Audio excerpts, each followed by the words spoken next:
Well, good morning. You're watching the KOAM Morning News. Right now at 7, a small town mayor is arrested near St. Louis.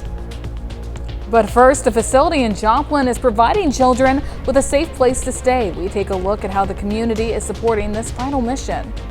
And we've got a nice looking sunrise out there downtown Pittsburgh. Clouds increasing. We even have a little drizzle, a couple of flurries this morning. We're going to look at your entire forecast coming up. The 4 states' most watched news starts now. Well, good morning and welcome to the KOAM Morning News on Fox 14. I'm Samantha Walker. And I'm Chris Warner, just after 7 a.m. on this. Finally, Friday, January the 16th, and I realized as soon as I said, we're going to have a look at your entire forecast coming up. It's kind of a lie. I mean, it will happen. It will happen a little later. When I do it here in a minute, it's going to be the abbreviated version. We'll see the full one later. I feel bad because I kind of told a fib unintentionally. You're lying to the public. How will they ever trust you? I will have to go home and think about what I've done from my bed with the TV on. And sometimes there are stressful situations at homes for families and for children. And when times get stressful, Joplin Children's Haven provides a safe place for children to stay. Now, the facility has served families for more than 2 decades with 24-hour care. And as part of our Doing Good series, KOAM's Ty Park shows us how the community supports this vital mission. Children's Haven opened in 2003 to serve as a sanctuary for children during times of stress at home. When stress is high in their own home, so we provide temporary care for kiddos 24 hours a day, 365 days a year when something stressful is going on at home. Or maybe they are referred by the hospital, by a teacher, by the Human Resources Department at their work. There are a lot of places that will refer families to Children's Haven. The average stay is about 2 weeks, and the ages can range from 6 weeks to 17 years old, and the children remain in the parents' custody. They work to keep the children's lives as normal as possible for the short time that they are there, and the staff also is trained in trauma-informed care. Every day is different at Children's Haven, so it's a fun environment. We try to keep things really upbeat and fun for kids, and we keep them in their normal activities. So we take our kids to, if they're school age, we take them to local schools in the area. We'll take them to doctor's appointments if they need it. If they have basketball practice, maybe it's a teenager who has an after-school job at Sonic, maybe it's a dance recital, but we keep kids involved and transport them to their normal activities so that they have the stability of those ongoing activities. And Children's Haven really appreciates the community. The community really started Children's Haven, and we wouldn't be here 23 years later without the community's support. So we have a lot of people who will help. Our volunteer program is mainly our meal program, and so we have lots of groups, families, businesses who will help and support us with a meal, and that provides that comfort to kids. In Joplin, Ty Parks, KOAM News. Now on January 31st, Children's Haven will celebrate its 23rd anniversary. It's certainly a very important mission because sometimes it's not easy to go home. As I mentioned earlier, some of us were lucky. We can go home. It's safe. It's quiet. Our kids have a safe place, but it's not always the case for everyone in the area. And it's places like Children's Haven that are stepping up to help out. Not every family has that support system that they need, so it's great that they're able to be one for those. Exactly. And our temperatures, they're not supporting anything other than those of you who have really nice winter sweaters or coats that you'd like to break out. This is going to be the time. We're going to start, though, with our live look downtown Pittsburgh. So we're looking, obviously, about southeast. And I like this view because we point it toward the sunrise. Right now, the sun's just too bright, kind of washes it all out. We've got those clouds. And I'm going to do something. We don't usually do this, but I do want to show you. So we turn this thing, I'm going to tell it here, to go back to the northeast, because that's the best we can do. So we've got the clouds, and they are progressively beginning to increase across the area. And so as this thing turns around, see the clouds thickening up. So it's what you can't see that's back behind this. We've got these clouds increasing. And believe it or not, we're seeing some precipitation with these clouds. Not a lot, but some. We're going to go over that in a moment. 7th and Rangeline, though, just great view ahead of these clouds. A beautiful sunrise this morning. KDOT camera south of Pittsburgh looks good. We're going to stop at the MoDOT camera, 20th and Rangeline. Now, it's looking north-northwest, so you can see those clouds off in the distance out there. So here's the Skywatch Storm Tracker. In Pittsburgh, here's this little notch right here. We're seeing snow, rain. Not all of this is reaching the ground. Again, I've been checking with observation stations along this as it's pushed southeast. Some have reported flurries, a light shower. Others have reported nothing out of this. It will continue to push to the south and east, though. So since we've got our camera in Pittsburgh, we'll be watching. If we see any flurries, then we'll know what is and isn't reaching the ground. It's not going to do much. I said it's not going to be anything to worry about, but don't be surprised you see a couple of flakes, maybe some flurries this morning. We're sitting at 33 in Joplin right now, 37 in Pittsburgh, and to cross the area, we've got some low 40s, and that's been the other thing. Behind this boundary, where those gusty winds are starting to pick up, we've been warmer. We're in the low 40s, 41, Iola and Yates Center. And then ahead of it, we've been colder into the low to mid 30s. Our wind chills, though, hanging out in the upper 20s and low 30s. The thing about these wind chills is these upper 20s are very likely going to be our wind chills through most of the afternoon. We'll have mostly cloudy skies, gusty northwest winds, an isolated sprinkle or flurry is possible late afternoon, early evening. And then we have slightly better chances of light flurries or a snow shower as we head late this evening. So after about 6, 7 o'clock, we're going to be mostly cloudy and our highs are seasonable, mid 40s, but those northwest winds sustained at 15 to 25, gusting to 35 are what's going to keep our wind chills into the 20s through, again, most of the afternoon. Temperatures drop tonight into the weekend. The winds remain gusty, which will make it feel even colder. We'll talk about that and when the next warm up arrives here in just a few more minutes. Samantha? Chris, thanks. The mayor of a Missouri town is being behind bars accused of a string of sex crimes. Police in St. Louis County arrested Riverview Mayor Michael Cornell Jr. on Thursday after an investigation that's been going on for weeks. Laura Borkowski has the details. St. Louis County Police say Riverview Mayor Michael Cornell Jr. sexually assaulted or harassed at least 2 teenagers and 2 adults over the last 10 years. It's possible that this is like a predatory type of behavior.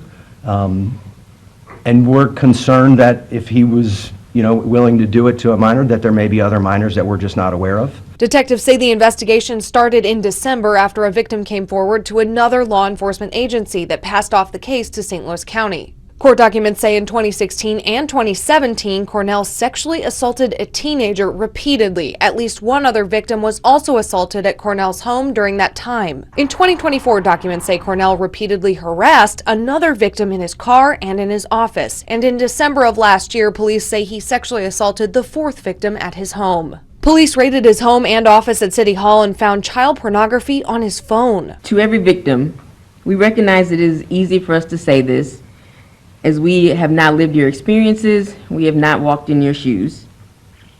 But we want you to know that there is no shame in the crimes that were perpetrated against you. The only person that should feel shame in this situation is Mr. Cornell. It's unclear who will replace Cornell as City of Riverview's mayor. All requests for comment from city officials were not returned. Lieutenant Colonel Jerry Lohr says they believe he abused his power and authority to lure in his victims. It ruins the trust that the public has placed in us. And situations like this, unfortunately, tear down that fabric of trust. Cornell is being held in jail on a $1 million cash-only bond. He is due in court today for a hearing. Well, these falling temperatures could leave your water pipes vulnerable to freezing. Missouri American Water share tips to prevent frozen pipes this winter. They recommend homeowners wrap exposed pipes with insulation or heat tape. Then during freezing weather, open cabinet doors to let warm air reach the pipes and to let faucets drip to keep water moving. Utility also says you should be sure to keep the lid on the water meter during freezing weather. The water meter is in the ground and there's insulation, there's protection from the water meter. When you lift the lid, you're exposing the meter to the cold air, which can cause the meter to bust. And then, of course, you have to call us and we have to come out. The utility also recommends homeowners to locate their water main shutoff valve and test it before temperatures drop. Well, the average price of gasoline nationwide has hit its lowest level since 2021. AAA says that's due in part to fewer cars on the road during the cold months, with many drivers choosing to stay home as opposed to the summer months, which typically see higher prices. Other factors include stable crude oil prices and, here in the 4 states, a comparatively low fuel tax rate. Well, winter heating bills are forcing families to make tough choices as natural gas rates climb across the 4 states.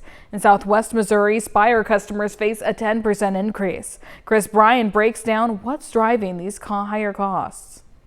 When utility rates go up, people have to make hard choices. And usually what happens is that if they can't afford their utilities, the first thing most families will do is just about anything they can to pay those utilities. Spire natural gas bill has 2 main components.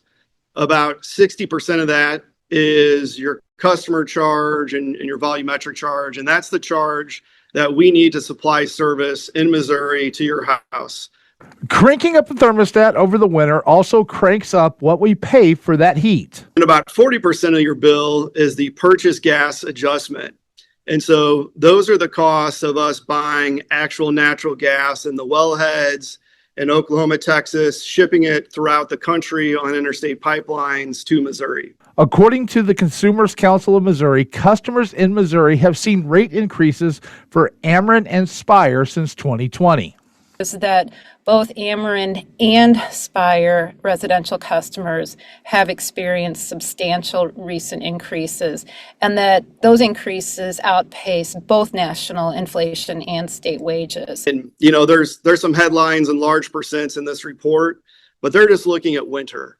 A customer has an annual bill, and when you look at it, an annual bill, it is not to that detriment of an impact that report is stating. Spire provides natural gas services to 11 counties in southwest Missouri and 40 counties across the state. And Spire leaders say their customers will pay around $9 more a month, an increase of about 10%. These increases affect people who are low and moderate income much more heavily than people who have, perhaps more resources. In November, Liberty Utilities told customers to expect a 9 to 26% increase in their bills this winter. The company says the price hike reflects the cost it pays to purchase natural gas on the open market, plus transportation and storage services fees. And those are our top news stories this half hour. Coming up, tensions persist in Minneapolis, but we're taking a look at how the community is coming together in the wake of anti-ICE protests. You're watching the KOAM Morning News on Fox 14. Topping Nation Watch this morning, a person was shot and wounded by a federal agent in Minneapolis on Wednesday night. The Department of Homeland Security, in a statement, said it happened during a, quote, targeted traffic stop of a Venezuelan man. Officials said the man fled the scene in his vehicle but crashed into a parked car and then ran. When the officer caught up with him, DHS said the man resisted arrest and violently assaulted the officer. Authorities said 2 people came out of an apartment and joined the suspect in attacking the officer. DHS said the officer fired, quote, defensive shots and hit the suspect in the leg. Both the officer and suspect are in the hospital, with the 2 other people in custody. Wednesday's incident was followed by a growing crowd at the scene, with agents using pepper balls and tear gas on protesters. Minneapolis leaders in a statement asked the community to remain calm. The city also renewed its calls for ICE to leave Minneapolis and the state. Wednesday's incident comes in the wake of last week's fatal shooting of Renee Good by an ICE officer. Tyler Robinson, the man accused of fatally shooting Charlie Kirk, is scheduled to appear in a Utah courtroom today. Lawyers for the 22-year-old are expected to allege a conflict of interest is apparent in the Utah County Attorney's Office. They say a child of one of the attorneys was at the Utah Valley University event where Kirk was killed. Documents say the 18-year-old, who was a student at the school, was less than 90 feet away from Kirk when he was shot. The county's attorney's office rebukes that claim, saying the child in question didn't actually see Kirk when he was shot and also did not see anyone that day with a gun. Robinson is facing several charges, including aggravated murder and felony use of a firearm. Well, tensions persist in parts of Minneapolis following a fatal shooting of a woman last week, and that was followed by the incident Wednesday where a man was shot in the leg after he allegedly assaulted a federal agent. That sparked another round of protests by nightfall, but the day after, reporter Frankie McClister saw neighbors working to clean up their community. After a night of subtle unrest, a morning of coming together, wagon by wagon. We picked up water bottles, milk cartons, gas canisters, flashbangs. A group of more than 30 from the Marshall Terrace Neighborhood Organization showed up to the scene where bullets were deployed by federal agents for the second time in a week. Shattered plastic, snack wrappers. With the goal of helping where they could. What's running through your mind when you woke up today? Let's go. Time to show up for the community. The Minnesota Bureau of Criminal Apprehension announcing they're launching an investigation and also appeared at the scene from time to time. And as the sun comes up again, the volunteer we spoke with says nothing would stop them from showing up. I love my community and I love the Mississippi River, and I would do anything for either one of them. Well, emotions flared up again last night during an anti-ICE protest outside the Bishop Henry Whipple Federal Building in Minneapolis. That's a look at some of today's top national stories. We'll be right back.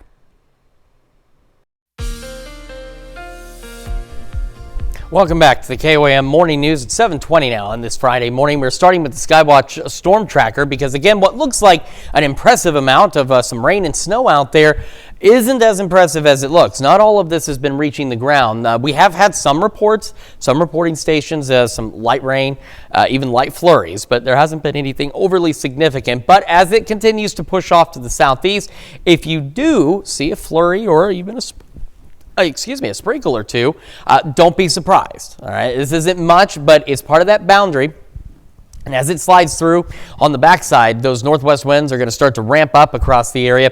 We're going to go mostly cloudy. So ahead of it, we still have some clear skies, but those clouds thickening up quickly. We'll spend the majority of our day dry and mostly cloudy.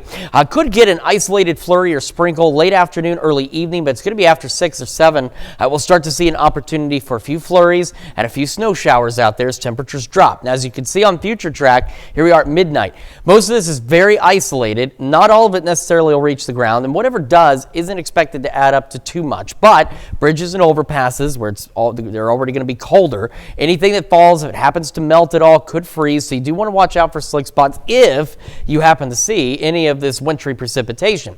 Now towards sunrise Saturday, we're actually going to take a moment and clear out, and then we're going to have clouds come back, and we'll get one more round of isolated snow showers or flurries that'll push through early Saturday morning, and by about noon, 1 o'clock, that's it. It's done. We'll clear out. Skies are partly cloudy, and they'll continue to clear as we head into the evening and overnight Saturday. Now, overnight Saturday into Sunday, winds will switch out of the southwest. A few clouds early Sunday, and then we'll have gusty southwest winds heading into the afternoon. That allows us to warm up a smidge.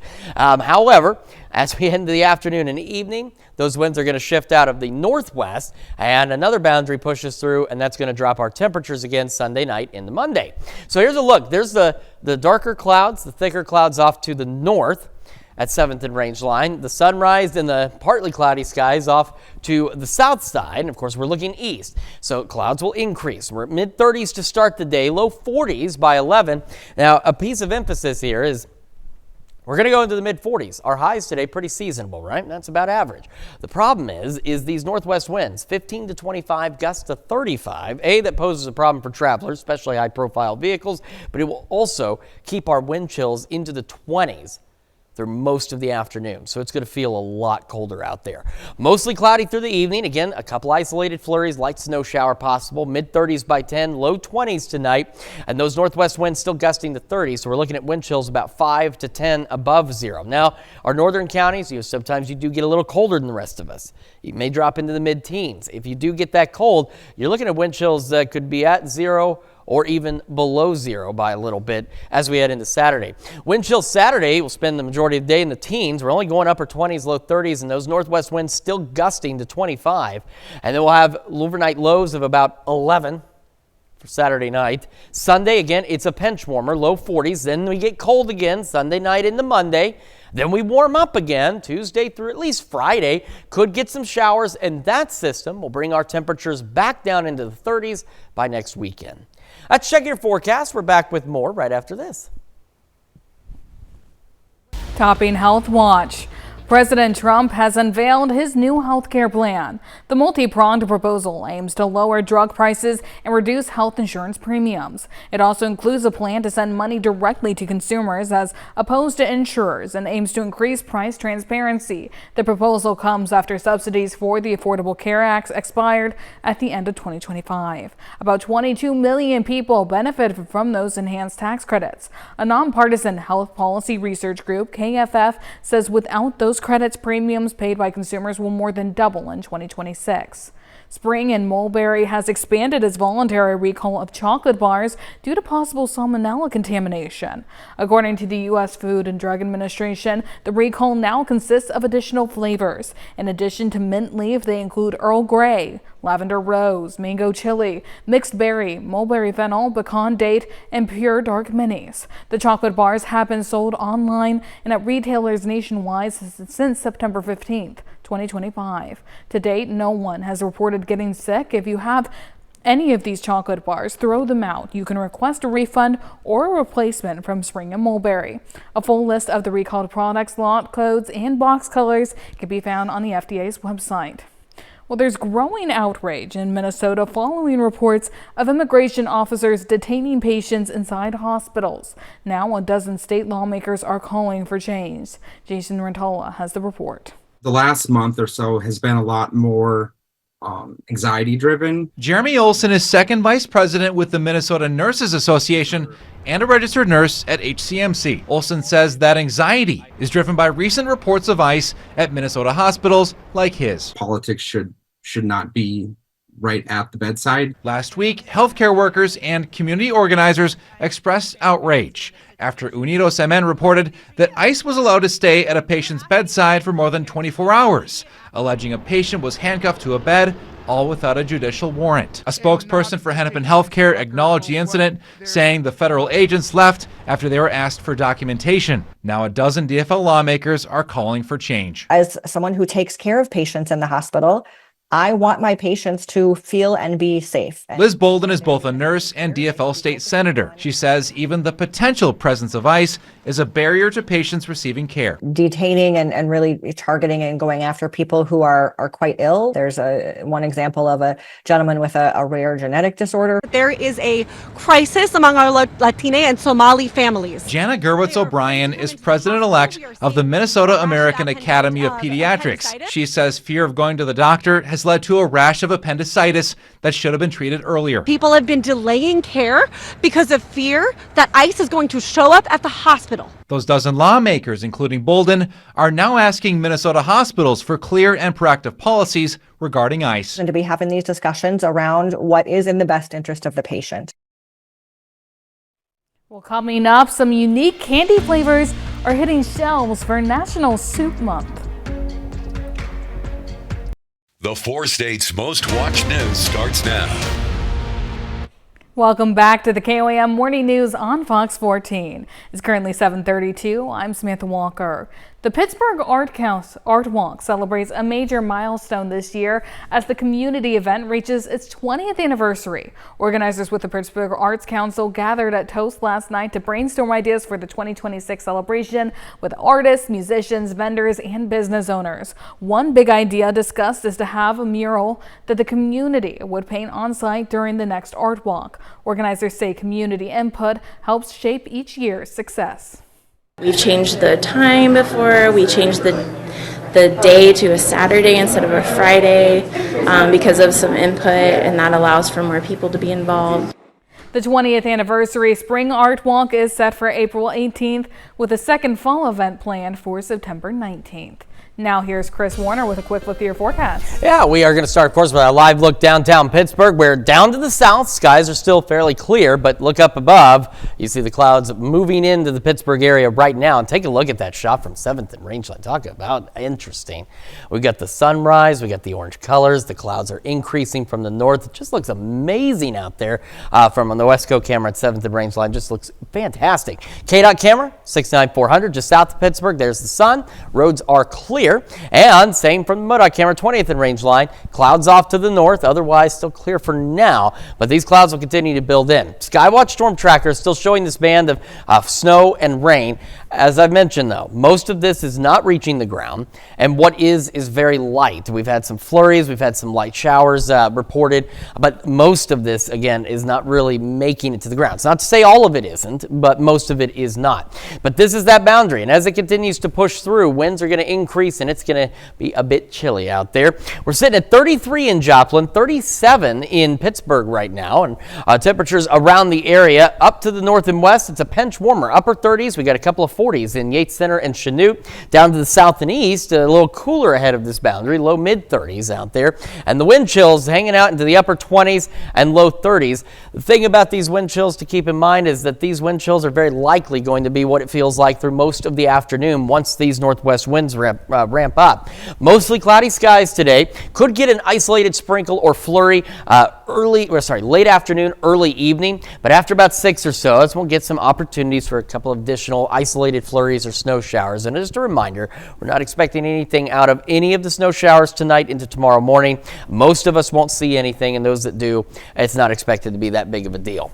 It's going to be 38 by about 9. We're going to mid 40s, so our highs today will be seasonable, but with those northwest winds gusting to 35, as I mentioned, keeps our wind chills into the upper 20s through most of the day.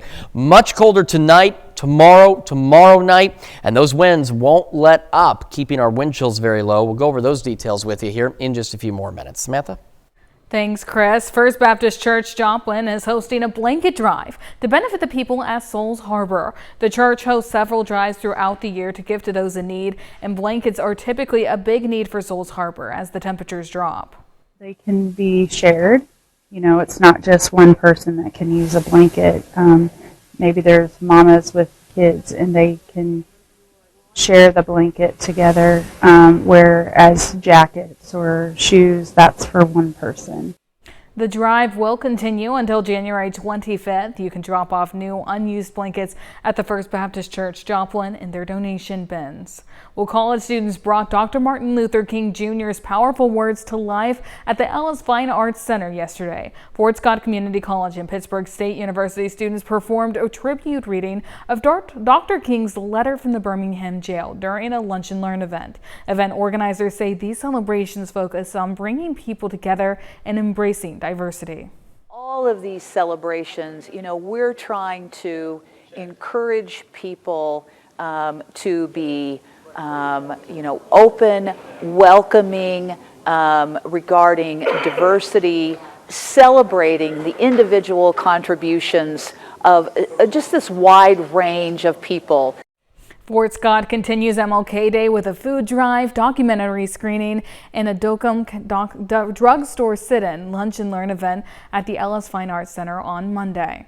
The Community Foundation of Southeast Kansas and its affiliates opened the 2026 scholarship cycle. It runs through March 31st, and this year the foundation will award nearly $400,000, the largest amount ever. 47 scholarships are available to students in Kansas and Oklahoma to support both graduating high school seniors and current college graduates. Donors can specify what areas they want to support, what type of students they want to support. So it's really nice that we have one application to fill out, and it will tell students which ones they're eligible for. So they only have to fill out one application, and the system does the rest of the work for them. Over the past 25 years, the Community Foundation of Southeast Kansas has given more than $28 million. That's a look at our top news stories coming up this half hour on the KOAM Morning News. Shannon Becker is in the studio sharing his big three stories for the week. Welcome back. We've got Shannon Becker in the studio with his big three news stories of the week. Good morning, Shannon. Good morning. Thank you for joining us. No problem. Let's take a look at the big three stories this week, live and local, what's happening where you live. Missouri Southern State University, this last Monday, it was the first day of classes, and a bomb threat was emailed to the campus. Of course, they took that seriously and found it was a valid, possible threat, a credible threat, they called it, and they put their action plan into action. That is the bomb detection dog at the Joplin Airport came out to the Spiva Library, cleared the building. They did not find anything. We did learn later in a press conference also that numerous schools across the region also received that threat as well. Our number two story, KOAM News Now, a tragedy over the weekend. Two teenagers, an altercation at Schlanger Park in Pittsburgh.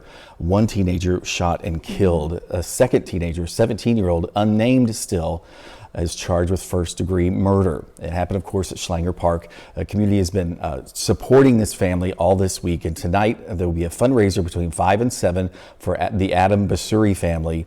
It's going to be at the Eastside Cafe in Girard from 5 to 7. They'll sell a special little to-go meal. You can pick that up, and the money will all benefit the family. More details on our website. Our number one story, Joplin News First, a pursuit out of Oklahoma into Missouri. It lasted about 50 minutes the other night. Wow. Well, I actually had a chance. I heard that it's happening. People had messaged me and stuff, so I drove down there. I was just a couple of miles away when it happened. Normally, pursuits don't last that long. No. This is up to 100 miles an hour at different times. They lost the vehicle and then found the vehicle, etc. Two or three times, I think, in fact. Then that pickup truck driven by a Joplin man went down a dirt road that has a 90-degree turn at Buffalo Creek. It crashed into the embankment of the dry creek there. Driver did not survive, died later at a Joplin hospital. That crash is still under investigation. The Missouri State Highway Patrol were on scene as well. And then tomorrow is our bonus. Those are the Cardinals. Yeah. Tomorrow, the Cardinals Caravan. I know some people have been talking about it. I love it every year. Fred Bird's going to be there. It's a free event. Take your kids, your preteens, all those guys and gals. They will love it. It's at the Taylor Performing Arts Center at MSSU. So every year they have different people that go. So here are the guys, Jose Fairman, Kyle Leahy, etc. Check it out on our website. You can find out who all is going to be there. They do like a Q&A, then they do a little autograph thing. People get free tickets for your family. So it's a fun event at MSSU tomorrow morning, the Cardinals Caravan. It's our big three bonus story of the week. Yes, well, thank you. I know we had Lisa Olgas on yesterday. Yes, I saw that, so sounds like it's going to be a great event. A legend, Lisa. Yes, love her. Yes, it was an honor to have her Yeah, in here. she's great. And it's always great to have you in here as well, Shannon. Well, thank you so much. We'll be right back.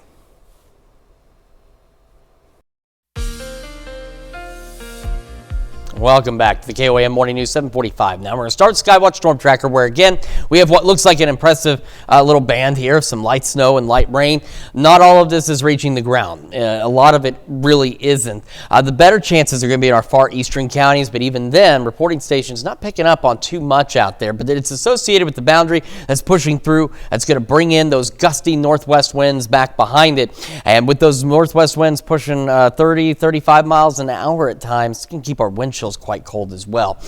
Mostly cloudy skies. We're seeing the clouds increase across the area, and they will continue to do so.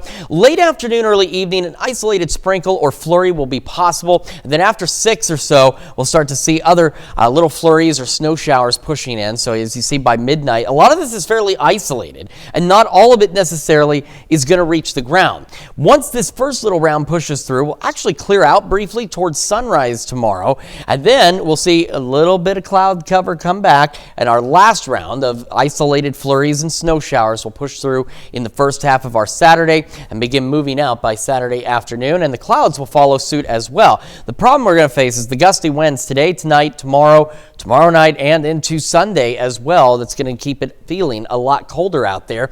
Saturday night into Sunday, the winds will actually shift out of the southwest, have a few clouds early Sunday morning, and then we'll go back to clear skies, gusty southwest winds ahead of another boundary that's going to push through by the late afternoon and into the evening. Winds will shift out of the northwest, and that'll get our temperatures dropping again as we head into Monday. All right, so here's we go. These are the increasing clouds. We've got the darker skies here. We've got the clearing where the sunrise is, and we'll all go mostly cloudy here shortly. We're going to be mid-30s to start, low 40s by 11. And our highs today, while they're expected to be seasonable into the mid-40s, northwest winds gusting to 35 will keep our wind chills into the upper 20s through the afternoon. Back to the mid-30s by 10, isolated flurries or snow showers, low 20s tonight, northwest winds gusting to 30, keep our wind chills at about 5 to 10 above zero. Now in our northern counties, where it sometimes gets a bit colder, if you drop into the mid-teens, you're looking at wind chills at or slightly below zero overnight tonight. We're only doing the upper 20s and low 30s tomorrow, and with the gusty northwest winds again, it's going to keep our wind chills into the teens. We're down to about 11 Saturday night, low 40s Sunday. Then we get cold again heading Sunday night into Monday. Then we'll warm up again into the 40s and 50s. And we got some rain chances next week, and that system brings our temperatures back down into the 30s by next weekend. That's Check Your Forecast. We will be back with more right after this.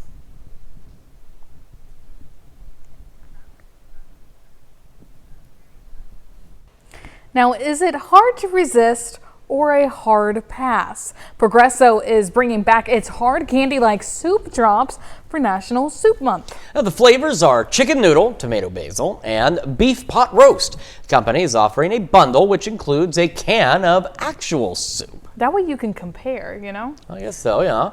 It's available in January while supplies last through Walmart. It sounds interesting. I remember you saying that they had been very successful with this thing last year, so they sold out. Might be something to try, I suppose. Doesn't hurt to try, right? I feel like if we managed to get our hands on it, we'd have to do just like a live tasting. I don't know if that's necessarily a good idea, though. It may not if be it a good goes idea, wrong, but it could be entertaining. All right. Well, it's going to be available at Walmart through the end of January or while supplies last. Well, scientists say they've sequenced the entire genome of an animal that lived alongside mammoths.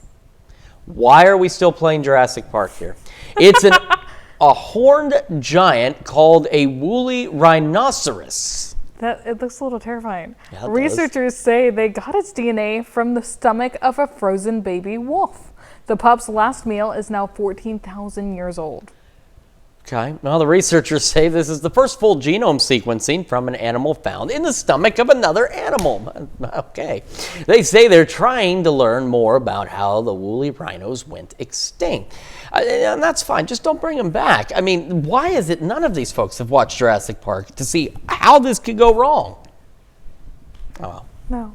Well, you'll have been able to say, I told you so. It's something there'll be a lot of folks out there be like, when the T-Rex is walking down, downtown, Manhattan or something, they'll be like, I told you what was going to happen. You didn't listen. Well, a viral Chinese app that taps into loneliness is getting a new name. In China, the app is called Are You Dead? Well, not right now. It's aimed for those who live alone. Now, the app requires users to check in every day. If a person misses several days, the app automatically sends an alert to the user's emergency contact. Following its explosive popularity around the world, the app announced earlier this week that it would adopt the name Demumio for its global users. It also introduced a subscription fee. I think Are You Dead's probably better, but now I understand that. I thought it's like asking, Are you dead? Today maybe a little on the inside. Like it was going to try to no, take it's your like pulse or... That's actually kind of neat, though. I think that is kind of handy. I think that could be useful for a lot of people. Certainly so. Well, if you think your child or dog is taking too long to grow up, be glad now here come the dinosaurs. Be glad they're not dinosaurs. A new study suggests T-Rex took 35 to 40 years to reach their maximum size of about 8 tons. Their parents were just waiting for them to my move goodness, out. can you imagine? Scientists previously thought the Tyrannosaurus stopped growing by around 25 years old, and they arrived at that number by counting growth rings and fossilized leg bones, like a tree trunk. I didn't know you could do that. Well, the new study's authors found previously unseen growth rings that are only visible under polarized light. They also found that dinosaurs grew more in some years than others, suggesting growth rates depended partly on what resources were available at different times. The new findings also adds to theories that T-Rex may have actually been part of a group that includes other species or subspecies. Okay, well, at least they're not recreating the T-Rex, No. but that is interesting. Interesting indeed. Yeah. I mean, granted, I feel I'm coming up on 40 soon. I haven't matured yet, so. We will have another lecture forecast wake up recap right after this. This is your Wake Up Recap for January 16th, your top stories to start your day. These falling temperatures could leave your water pipes vulnerable to freezing. Missouri American Water shared tips to prevent frozen pipes this winter. They recommend homeowners wrap exposed pipes with insulation or heat tape. Then during freezing weather, open cabinet doors to let warm air reach the pipes and to let faucets drip to keep water moving. The utility also says you should be sure to keep the lid on the water meter during freezing weather. That's a check of today's Wake Up Recap. Freezing weather right around the corner. Today, highs into the mid-40s, mostly cloudy, but with northwest winds gusting to 35. We've got wind chills through the afternoon into the upper 20s. We're down into the low 20s, upper teens tonight. Northwest winds gusting to 30 are going to keep our wind chills about 5 to 10 above for most of us, and an isolated snow shower or light flurry possible, and that will continue to be a chance early tomorrow morning. No accumulations expected. Tomorrow, much colder, still breezy, upper 20s, low 30s, wind chills into the teens 11 Saturday night. A brief warm-up Sunday, then we get cold again Sunday night into Monday, then we warm up again, then we get some rain, and then we get cold again by next weekend. So we're just here, there, and everywhere on those temperatures. Again, just make sure you bundle up because it is going to be breezy. It's going to be very cold the next few days. Yeah, I'm not excited for it. Me either. Well, we're getting a look at what the Washington Commanders' new $3.5 billion stadium could look like, something they are excited for. These design plans were just revealed. The stadium will be built waterfront on the 180 acres at the former RFK Stadium site in Washington, D.C., surrounded by green space and located within walking distance from an entertainment district and public transportation. The stadium will have a transparent roof and hold at least 70,000 people. It's expected to open in 2030. I'm very curious about that transparent roof. Yeah. Because, I mean, Washington gets some wild weather like we do. I'm very curious about that. Well, I guess we'll have to wait a few years and find out. That's going to do it for now. We're back with more at noon. Have a great rest of your morning.